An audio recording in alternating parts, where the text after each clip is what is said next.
decir que soy aficionado a la música desde muy niño, porque a mi papá le gustaba mucho la ópera. Siempre ponía ópera, él trabajaba escuchando la ópera.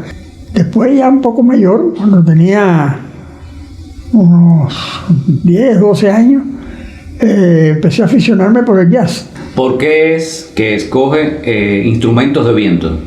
Bueno, porque me gustaba el sonido. Como eran los que yo más escuchaba, pues me aficioné siempre por el clarinete. Pero llegó también a tocar el saxofón. También, muchos años. Con clarinete solo no podía tocar en ninguna orquesta de baile. Entonces tenía que tocar el saxofón y empecé con el saxofón alto, después toqué el tenor, toqué barítono, en fin, he tocado todos los saxofones, los pasé completos. ¿Y anterior a usted, alguien más en la familia se había dedicado al arte? Bueno, sí, mi abuelo por parte de padre tocaba el violín. Pero mi abuelo no lo conocí porque mi padre vino de jovencito, de 15 años, vino para Cuba. ¿Cuándo es que ya se produce sus comienzos en el mundo artístico? Por casualidad, yo estudiaba en el Instituto Edison. Empezaron a formar una banda dentro del Instituto Edison. Y inmediatamente, pues ya yo estuve ahí apuntado, me dieron un instrumento, me dieron el clarinete. Entré en la orquesta de los hermanos Castro y Manolo Castro, el director, que tocaba saxofón también me ayudó muchísimo.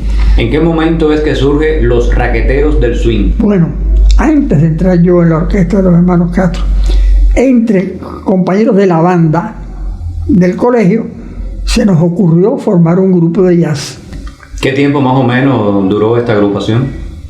2 años, 3 años más o menos. En aquella época había lo que se llamaba el show de los cines, que en los intermedios del cine ponían una pequeña variedad muy modesta, digamos.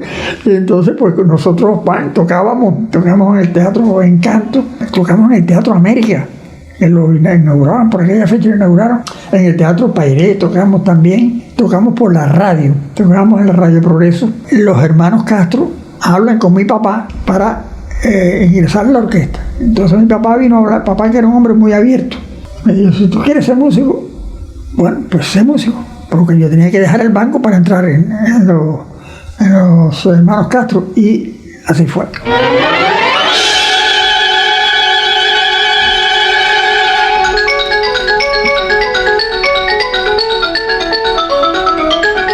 ¿Qué tiempo estuvo en la orquesta de Tropicana? 7 años.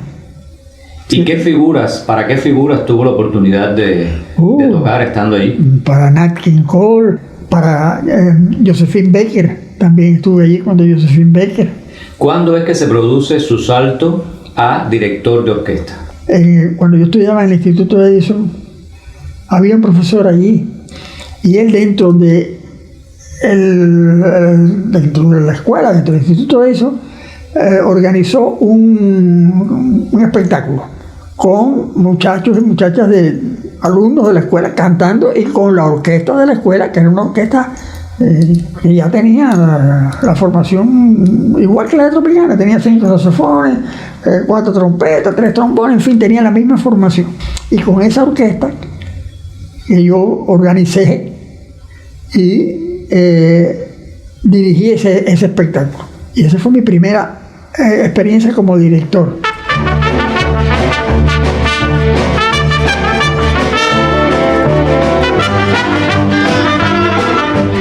Después de eso, estaban haciendo la música de la película Casta de Robles, que la música era de mi maestro Félix Guerrero. Pero Félix hizo la música, pero la orquesté yo, la orquestación era mía. Había un error en el listado, entonces faltaba una música, y cogí la partitura, empecé a buscar y hice algunos arreglos mentales ahí en la partitura que teníamos y resolví el problema de los minutos de música que faltaban. Entonces eso le llamó la atención a Joe Pérez, que cuando lo nombran director del Canal 2 de televisión, de donde yo era músico de la orquesta. Entonces él me llama y me dice, bueno, oye Roberto, quiero que te hagas cargo de la dirección de la orquesta. Y bueno, yo acepté y empecé a dirigir la orquesta del Canal 2 de televisión.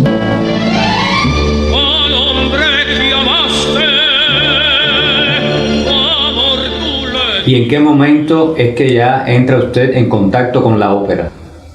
Un director de programas que se llamaba Rafael Costabile que era fanático de la ópera también, me dice un día, oye Roberto, ¿por qué no ponemos una ópera? Y yo le dije, vamos, con ese atrevimiento que tiene la gente joven. ¿Nunca antes se había puesto una ópera? No, en la televisión no, y en vivo que le hicimos nosotros. Y entonces quedamos en poner la Bohème. Pero como no teníamos presupuesto para un coro, hubo que quitarle las partes de coro. Simplemente se le quitaron las partes de coro y se hizo con los solistas. Y el 15 de diciembre del año 55, y pusimos la Bohème directa en televisión, con los cantantes en vivo, la orquesta en vivo, todo el mundo en vivo, hicimos la Bohème. ¿Existe alguna ópera que sea su favorita? No, por lo general me gustan mucho las óperas de los grandes, Puccini, Verdi. Esas son las óperas que más me gustan, pero no puedo decir que tengo una preferida, la Butterfly quizás.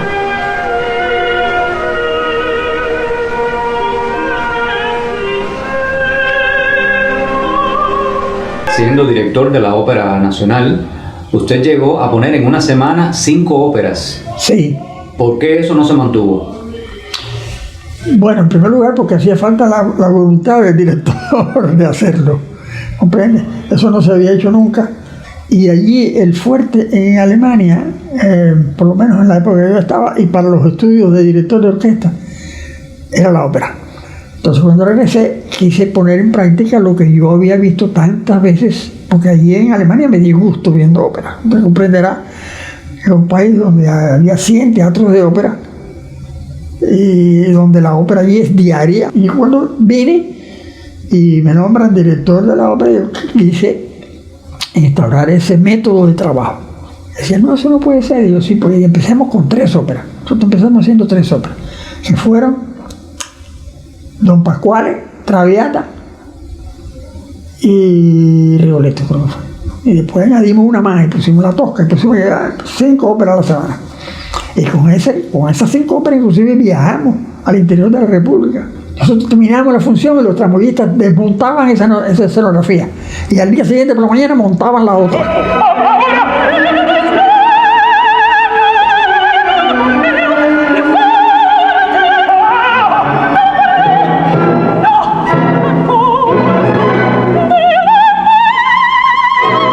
¿Por qué es que su primera ópera, Van Troy, sí, no se llegó a poner?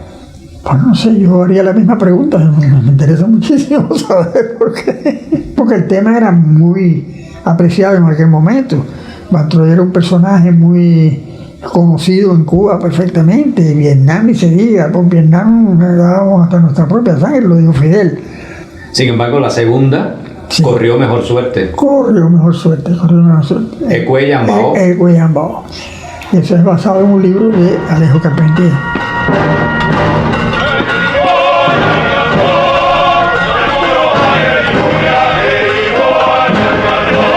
¿Existió alguna ópera que le hubiera gustado dirigir en alguna ocasión y no pudo ser? Mills, Turandot de Puccini. Esa me hubiera gustado mucho dirigirla. ¿Puede cualquier músico, cualquier instrumentista llegar a ser director de orquesta? Bueno, yo creo que como para cualquier profesión hay aptitudes, hay que tener amplios conocimientos de orquestación, amplios conocimientos de forma musical, pero hay que saber debilidades, por ejemplo, de cada instrumento. En Alemania, los directores de orquesta hacen ópera y música sinfónica, y de cámara, ¿no? Sinfónica y de cámara. Esos 3 géneros. No conocen, desgraciadamente, muchas veces la música popular. Y eso para mí es un fallo también. Yo tuve la suerte de que yo empecé en la música popular.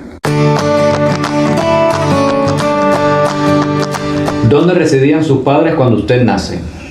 Residían en la avenida de Acosta, entre 3ª y 4ª. Allí vivimos muchos años, hasta que mi abuelo murió, y entonces se vendió la casa para la única herencia que tenía la familia, de repartirla entre los hermanos, ¿no? ¿Cuántos hermanos? Una hermana y un hermano, los 2 fallecidos ya. Maestro, ¿hijos? Uno solo, fallecido también. Hoy en día tengo 2 hijos, que son de mi esposa actual. ¿Y alguien más en la familia posterior a usted se dedicó en este caso a la música? Mi hijo fue clarinetista y director, llegó a ser director. Maestro, ¿qué es lo que más usted ha disfrutado hacer en su tiempo libre? Me ponía a escribir cosas de música, a escuchar mucha música. Yo he escuchado mucha música en mi vida, mucha. ¿Y qué no le gusta? ¿Qué lo puede hacer enojar?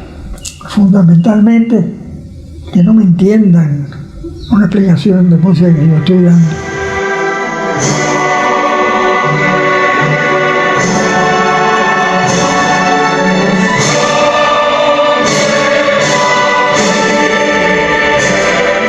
En sus inicios, ¿quiénes fueron sus referentes? Primero que yo admiraba mucho fuera Armando Romeo.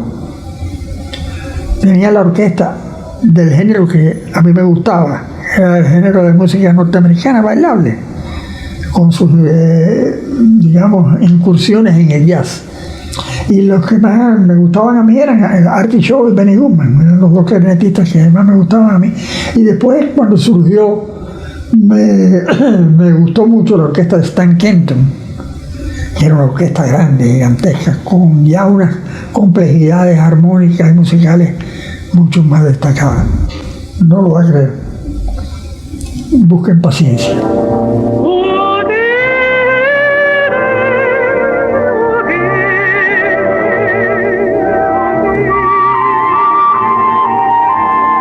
¿En qué momento surge Tríptico de minióperas? Bueno, esa es mi última obra hasta este momento. Hace como unos 3 o 4 años. Los 3 relatos se entrelazan y se pueden poner como un todo. Es una ópera de tres actos, digamos. Que cada uno de los actos tiene su principio y su final, su desarrollo y su final, que se puede poner independientemente. Usted quiere una ópera de 20 minutos, yo tengo 3. Usted puede escoger cualquiera de las 3, que cada una tiene su principio, su desarrollo y su final. Y se puede poner juntos, y entonces una obra de 3 actos. Entonces realmente no ha llegado a estar alejado completamente de la música a pesar de sus 93 años. Sería glorioso eso de morirse uno dirigiendo. Oigan, eso es algo espectacular.